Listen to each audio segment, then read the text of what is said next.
শোন কুসুম, ছেলেটা কিন্তু দেখতে শুনতে সুন্দর আছে, আর চেয়ারম্যানের ছেলে। ঠিক আছে পালক হোক, কিন্তু সব সম্পত্তি তো ওই পাইব। দেখতে শুনতে সুন্দর, আর তোর সাথে মানাইব।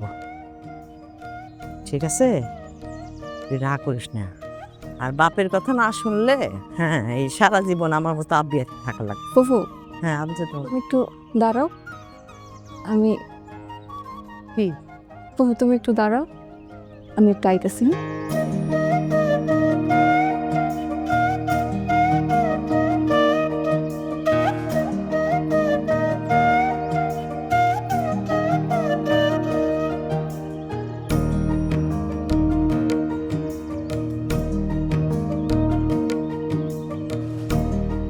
কি ঘটনা?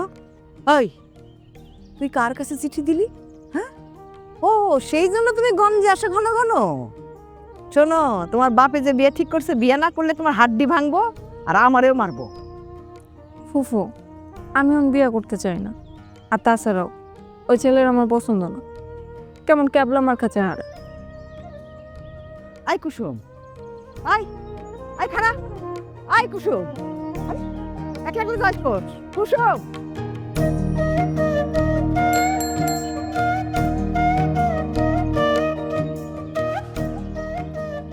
কি চিঠি আসছে কালাম মাস্টার? সবই সরকারি চিঠি, একটা ছাড়া। একটা ছাড়া মানে?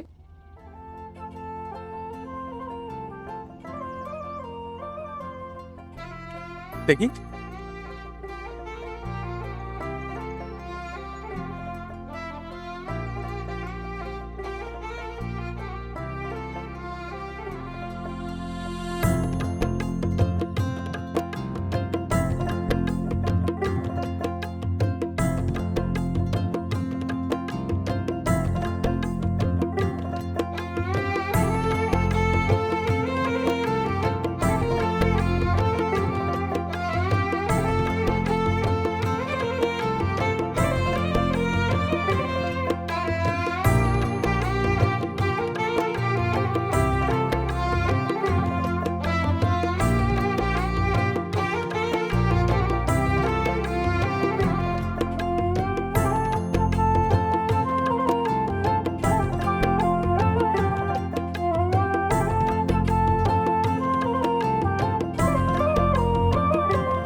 কুসুম,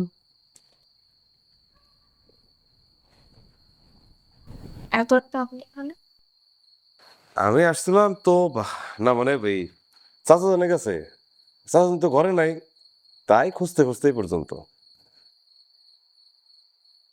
আব্বার বাড়িতে নেই, একটু কাজে বাইরে গেছে।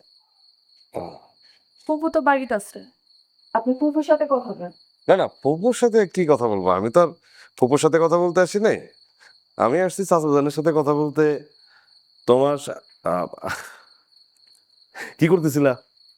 পড়ালেখা? পড়ো, কয়টা দিন সময় আছে, পড়ে নাও। বিয়ে শাদির পরে তো আর পড়াশোনা করতে পারবা না। আমার বাড়ির যা কিন্তু কোনো আবার চাকরি বাকরি বাইনাও ধরা যাব না। আমার ঘরের বউ চাকরি করবো এটা না। ঠিক আছে, তখনকারটা তখন ভেবে দেখবো। আপনার কথা শেষ হয়েছে? হ্যাঁ, শেষ। চাচা জানার সাথে বইল, আমি আসছিলাম।